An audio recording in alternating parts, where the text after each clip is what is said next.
కరీంనగర్లో నిర్వహించిన నీట్ పరీక్షలో 1 నిమిషం ఆలస్యమైనందున రాజన్న సిరిసిల్ల జిల్లా వేములవాడ ప్రాంతానికి చెందిన విద్యార్థిని వైష్ణవిని పరీక్ష నిర్వాహక అధికారులు అనుమతించలేదు. దీంతో సదరు విద్యార్థి తన కెరీర్ కోల్పోయింది. కరీంనగర్లోని ప్రభుత్వ మహిళా పీజీ అండ్ డిగ్రీ కళాశాలలో నిర్వహించిన నీట్ పరీక్ష కేంద్రానికి వైష్ణవి అనే విద్యార్థి 1 నిమిషం ఆలస్యంగా వచ్చారు. దీంతో అధికారులు పరీక్ష కేంద్రంలోనికి అనుమతించలేదు. విద్యార్థి నిరుపేద కుటుంబానికి చెందినది. 2 ఏళ్లుగా సుమారు 4 లక్షలు ఖర్చు చేసి ఎంబీబీఎస్ కోసం కోచింగ్ తీసుకుంది. విద్యార్థి తల్లి పరీక్షకు అనుమతి ఇవ్వాలని ఎంత బ్రతిమలాడినా అధికారులు కనికరించలేదు. దీంతో వైష్ణవి తల్లి ఇద్దరు బోర్న ఏడ్చారు.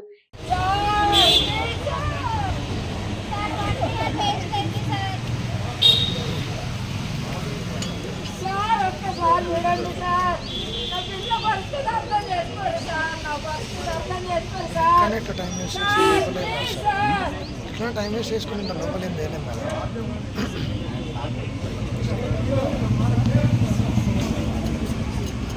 ఎవరు వేరే పెళ్లి కానీ మేము ఏం వాడలో ఉంటాం. అయిపోయింది.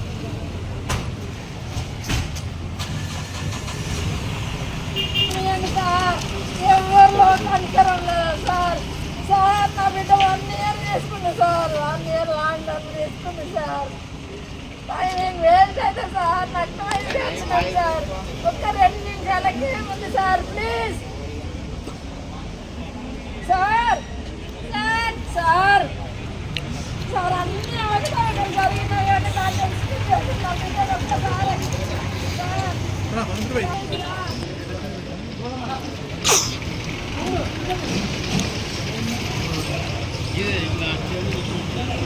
ఇక్కడ వెయిట్ చేసిన విషయం తెలియదు కదా. చెప్పరు ఒక మాట వీళ్ళు చెప్తే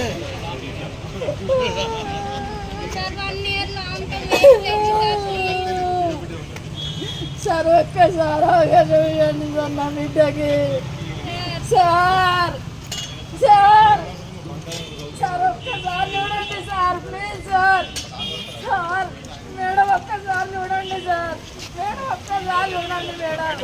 ఒక్కసారి చూడండి మేడం. ఒక్క 2 నిమిషాలు 3 నిమిషాలు లేట్ వచ్చింది.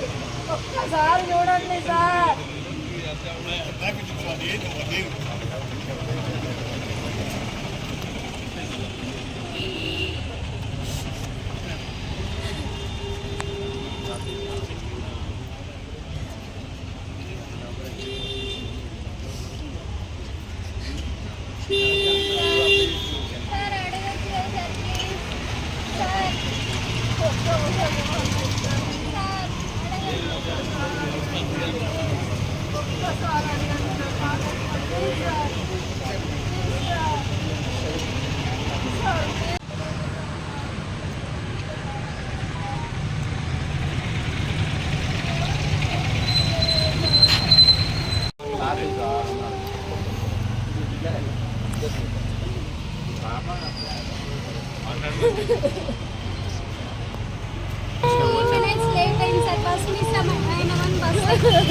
నెక్స్ట్ బస్ ఎక్కేసి వచ్చే వరకు జస్ట్ 2 minutes లేట్ అయింది. 1:32కి వచ్చిన. ఇక్కడ 1:32 నిన్ననే కోచింగ్ సెంటర్ నుండి వచ్చింది సార్. నిన్న నైట్ 10 కల్లా బయలుదేరింది సార్. వచ్చే వరకు తెల్లారింది సార్. 4-5 అయింది కావచ్చు సార్. కాసేపు రెస్ట్ తీసుకున్నా సార్. రెస్ట్ తీసుకొని లేచి తయారై వచ్చే వరకు మాకు బస్సు మిస్ అయింది. నెక్స్ట్ బస్కి వచ్చినాం సార్. ఒక్క 3 minutesకే సార్ ఎక్స్క్యూజ్ చేస్తలేరు. నా పాప వచ్చి కేక్ అన్నీ అరుస్తున్నా సార్. ఎవరో అతను తవ్వండి పోయి అతను కూడా బండి ఎక్కించుకొచ్చిండు సార్. ఆయన ఎక్స్క్యూజ్ చేస్తలేరు సార్. లాంటర్న్ తీసుకున్నా సార్. నాకు డబ్బులు లేకపోతే నా పుస్తకాలు దాన్ని పెట్టి నేను కోచింగ్ ఇప్పించుకున్నా సార్. నా పిల్ల కంటే ఎక్కువ కాదని చెప్పేసి నేను పుస్తకాలు తాడు కూడా పెట్టుకున్నా సార్. నా బిడ్డకు చెవులై లేకపోయినా కానీ నా చెవులై అవి తీసుకొని నేను పెట్టుకొని ఏదో మెయింటైన్ చేసుకున్నాను సార్. మేము కూలీనాలు చేసుకునేటోళ్ళం. పిల్ల గోల్ ఉన్నది కదా అని చెప్పేసి 1,50,000 పెట్టిన. హాస్టల్ ఫీజు ఏమో 60,000 కట్టి నేను కోచింగ్ ఇప్పించుకున్నా సార్. ఒక్క 3 minutesకి ఎక్స్క్యూజ్ చేస్తలేరు సార్. మా బాధ అర్థం చేసుకునేటోళ్ళు లేరా సార్. నా ఒక్క పాపే ఉన్నది సార్. ఈ గేట్ మొత్తంలో నా ఒక్క పాపే ఉన్నది సార్. ఎవరు లేరు. ఆడపిల్లని కూడా అర్థం చేసుకోరా సార్. ఒక్క 3 minutesకే వాళ్ళు గేట్ వేసుకొని కనీసం స్పందన ఉన్నదా సార్? ఎవరన్నా ఆఫీసర్లు బయట ఉన్నారా సార్? ఒక్కసారి చూడండి సార్. ఎగ్జామ్ టైం వచ్చేసి 2 గంటలు, ఎగ్జామ్ టైం 2 గంటలు. సరే ఓకే, గేట్ పూసే టైం ఏ టైం సార్?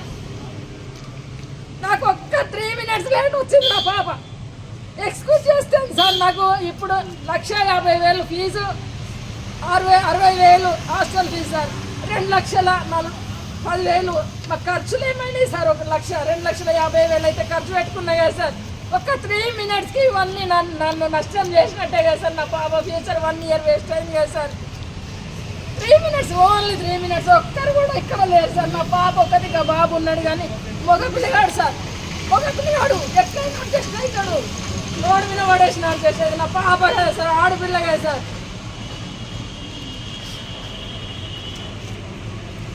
కదా సార్, ఒక్క ఆడపిల్లకి 2 నిమిషాలు ఒక్క క్షణం తీసేది ఉంటే లోపలికి వెళ్తుంది కదా సార్.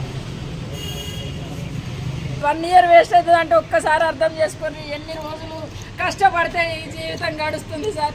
ఆడపిల్ల ఎట్లా బ్రతకాలి సార్? ఏ విధంగా బ్రతకాలి? మేము ఎంత కష్టపడితే ఆ సొమ్ము జమైంది సార్. ఈ పుస్తల తాడు రావాలంటే సార్ మేము సంవత్సరం వెళ్ళా కష్టపడితే పుస్తల తాడు వస్తుంది సార్. నాకు విడిపించుకునే స్తోమత కూడా నా దగ్గర లేదు.